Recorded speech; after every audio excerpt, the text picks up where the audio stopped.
جب سیدنا امام اعظم ابو حنیفہ رضی اللہ تعالی عنہ کا دور آیا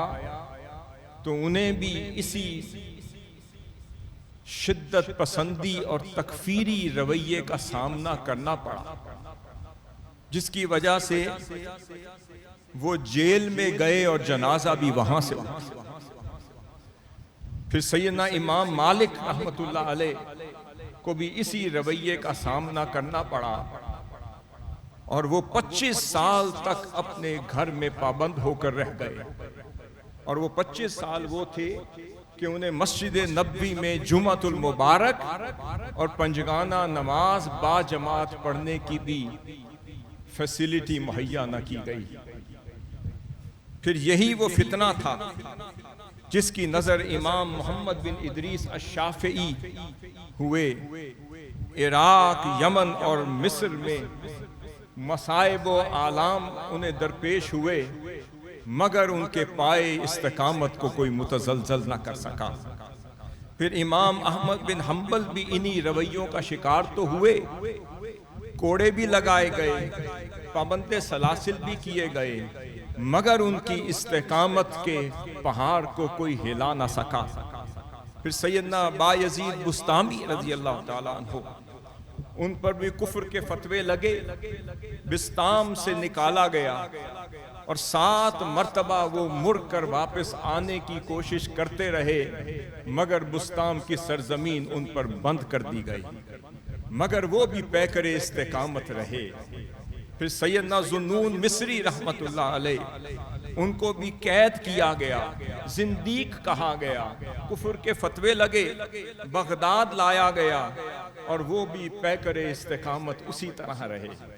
پھر حضرت سمنون محب پر بھی کفر کے فتوے لگے۔ حضرت سہل بن عبداللہ التستری، معرفت کے بغیر کسی کتاب کی تکمیل نہیں ہو سکتی، اور جن کے اقوال کے بغیر ولایت کا سفر طے نہیں ہو سکتا، ان پر بھی تستر کی سرزمین بند کر دی گئی اور بصرہ لایا گیا، ان پر بھی کفر کے فتوے لگے، اور ان کی شہادت اور وفات بھی ان کی بصرہ میں ہوئی۔ پھر حضرت ابو سعید الخزار پر بھی کفر کے فتوے لگے، حضرت جنید بغدادی پر بھی لگے، حضرت محمد فضیل البلخی پر بھی لگے، حضرت شیخ ابو بکر شبلی پر بھی لگے، حضرت غوث ابو مدین المغربی پر بھی کفر کے فتوے لگے، حضرت شیخ ابو الحسن الشاذلی رحمت اللہ علیہ پر بھی کفر کے فتوے بھی لگے، بے گھر کر دیا گیا، اپنے وطن سے نکال دیا گیا، اور جب بھی وہ اپنے وطن واپس آتے تو پتھراؤ کیا جاتا، مصر جاتے تو پتھراؤ کیا جاتا، جہاں پناہ لینا چاہتے تو پتھراؤ کیا جاتا، یہاں تک کہ زندگی کشتی میں سمندر میں گزار، اور حزب البحر بھی اسی کشتی پر اللہ کی طرف سے اتاری گئی، جو آج اولیاء، صالحین، اتقیاء اور سلوک و تصوف کی راہ پر چلنے والوں کا وظیفہ ہے۔